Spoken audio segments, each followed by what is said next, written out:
Hey, it's Quadix here. Today we'll be doing my first original story. It's called The Abandoned Uchiha. Since I'm writing this story, any suggestions that you have, I can put into the story. Please comment the events that you want to occur in this story in the comment sections.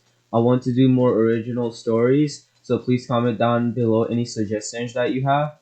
Please leave a like and comment down below. I'll respond to all the comments, and while you're down there, please hit the subscribe button and hit the notification button as well. When this video hits 100 views, I'll upload the next part. For the video to hit 100 views faster, please hit the like button and comment Q or any other comments that you have.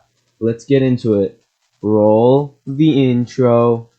Hey, it's Quadix here. Today we'll be doing my first original story. It's called The Abandoned Uchiha. Since I'm writing this story, any suggestions that you have, I can put into the story. Please comment the events that you want to occur in this story in the comment sections. I want to do more original stories, so please comment down below any suggestions that you have. Please leave a like and comment down below. I'll respond to all the comments, and while you're down there, please hit the subscribe button and hit the notification button as well. When this video hits 100 views, I'll upload the next part. For the video to hit 100 views faster, please hit the like button and comment Q or any other comments that you have. Let's get into it. Roll the intro. The Abandoned Uchiha, Chapter 1. October 10, Konoha. Kushina Uzumaki was giving birth to her firstborn, which is going to be named Naruto. Present were the father, Minato Uchiha, Hiruzen Sarutobi, and his wife. This birth wasn't a normal birth. This was a secretive birth only known to a few trusted people, those being the people present and Jiraiya, the Toad Sage. Unfortunately, this was also known by a less trustable person, Obito Uchiha. What made it worse was that he knew why this was secretive. When a female Jinchuriki gives birth, the seal holding the tail beast's cage weakens. Exactly what Obito needed to get his revenge on the village who killed the love of his life. October 10, Konoha. Minato had spiky black hair, dark, powerful eyes, and a big smile on his face. He wasn't wearing his normal Hokage outfit. He had on a tight black shirt that showed his muscle tone with the Uchiha crest engraved on the back.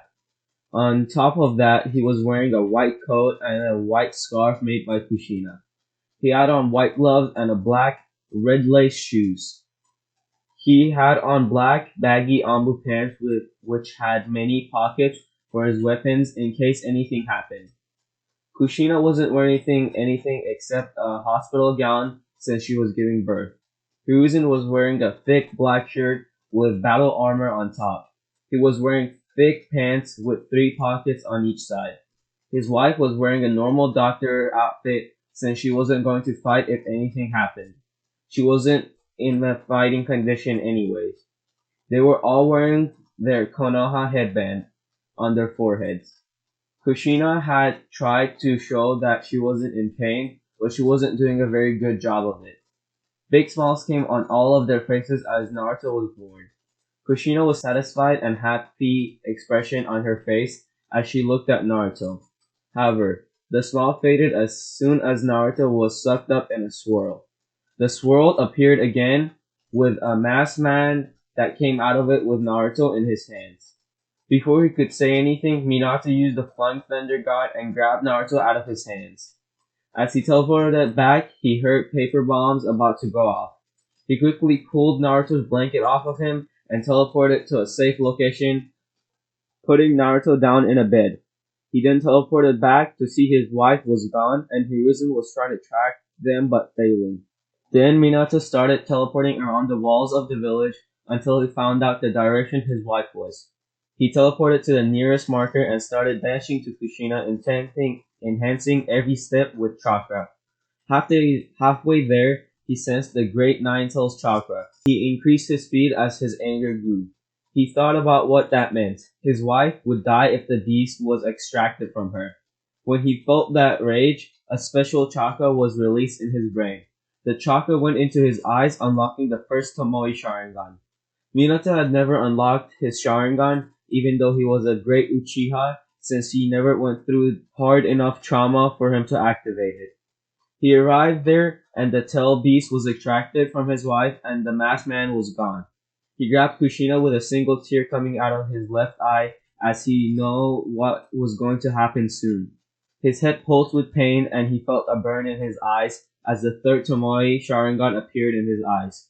Kushina rubbed a tear off his cheek with a soft voice. She said, "It's okay." Before any more words could be said, a loud roar was heard. The Nine-Tail was attacking the village. Minato then teleported himself and Kushina to where Naruto was and put Kushina on the bed. Since Minato got there sooner, Kushina still had some of the Nine-Tails chakra inside her, and the masked man had to flee and attack Konoha before Minato got there. Kushina noticed this and grabbed Minato before he could go and fight the Nine-Tails. She pulled him back and shared a passionate kiss with him.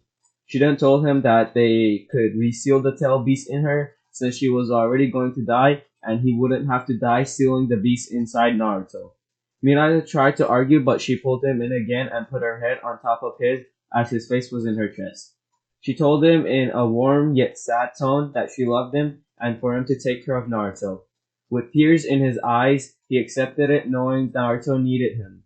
With a new passion in them and their blood pumping full of adrenaline, they went to the most important battle of their life. When they arrived, Minato saw a tail beast bomb coming at them. If that hit, it would kill many men and destroy part of the village.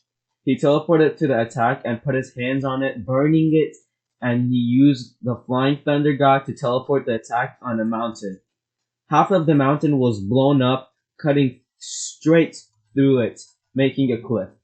While he was doing that, Kushina used her Uzumaki chains and wrapped it around the beast containing it. The beast was furious. Minato teleported back to Kushina as he saw a chance to seal the beast back in. He went through the hand signs and pumped chakra into Kushina's seal. The seal glowed red and Kushina started to pull her chains into the seal and pull the beast chakra into the seal as well with it. The beast started to charge chakra in her mouth to use another attack, which was stopped by Minato using a massive Rasengan to the beast's neck, followed by a fire attack from the third Hokage, Jiraiya, and any ninja who could use a fire style, and a massive toad from Mount Myoboku. The attack made the beast's attack blow up in its mouth, allowing Kushina to pull her back into the seal. Screams of joy could be heard, as the whole village felt unstoppable, until the death of their comrades fell in. Minato went to his wife as Jiraiya, the third Hokage, followed as she gave him her final speech and died with her tongue in Minato's mouth and her arms grasping Minato's back. As the life in her faded, so did her grasp. Minato felt another pulse in his eyes, which came with a feeling of relief in his eyes as the third Tomoe Sharingan appeared. Before anyone could say anything and ask any questions, he was gone. He put Kushina next to Naruto, and with a calm face and power in his eyes, he went to kill the man that caused all of this. He arrived there, and as soon as he saw where the masked man was, he went through hand styles with great speed and said, "Fire style, great dragon of destruction." As a massive dragon of flames came out of his mouth, going towards the masked man with high speeds.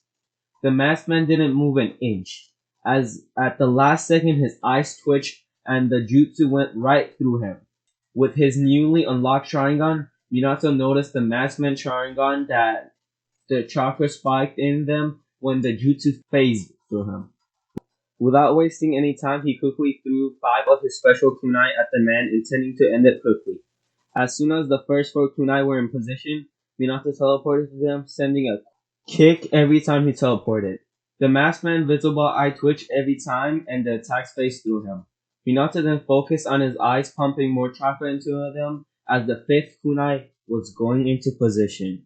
His eyes morphed into the Mangekyo, and he put his arms out, pushing chakra into it, forming a perfect sphere. He then yelled Rasengan as he pushed with all of his speed towards the man, as he did the same thing with a kunai. They collided and Minato faced through him, and the masked man turned around to stab him. Minato sensed the chakra twitch and his kunai was in the right position at that time. He then disappeared behind the masked man and slammed the Rasengan into his back with perfect timing, thanks to the Mangekyo Sharingan. The masked man went flying into the ground, and the recoil sent him flying back up, and Minato pulled out a kunai, ready to end his life. His kunai started cutting his neck, drawing blood, until there was another chakra spike in the man's eyes. The masked man then disappeared. Okay guys, if you enjoyed this, please hit the like button. Tell me how you thought this was. This was my first time writing what if like this, so I want to hear some suggestions on what to do next. I already have a couple of things in my mind that I think will be really great. I'm sorry if I talk fast in the middle of there. I was just a bit nervous, I guess. Anyways, I hope you guys have a great day, and I'm gonna be uploading What If Naruto Was Mother's Grandson, since that's like on 200 views. Again, thanks for 154 subs. I really appreciate it, and I'll see you in the next part. Have a great day.